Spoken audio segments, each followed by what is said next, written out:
की जमानत पर रोक बरकरार रहेगी।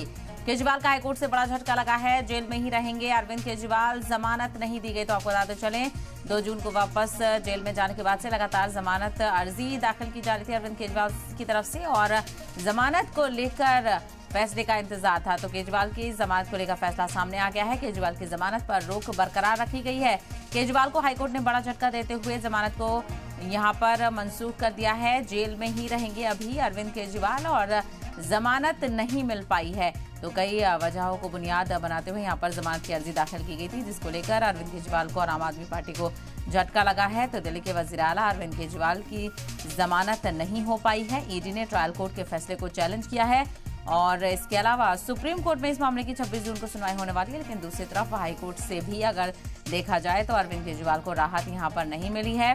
केजरीवाल की जमानत अर्जी पर यहां पर फैसला सामने आया है और केजरीवाल की जमानत पर रोक बरकरार रहेगी। केजरीवाल को हाईकोर्ट से बड़ा झटका लगा है। जेल में ही रहेंगे अभी अरविंद केजरीवाल। जमानत नहीं मिल पाई है। तो बड़ी खबर आपको यहां पर बताते चलें, अरविंद केजरीवाल लगातार जमानत का इंतजार कर रहे हैं।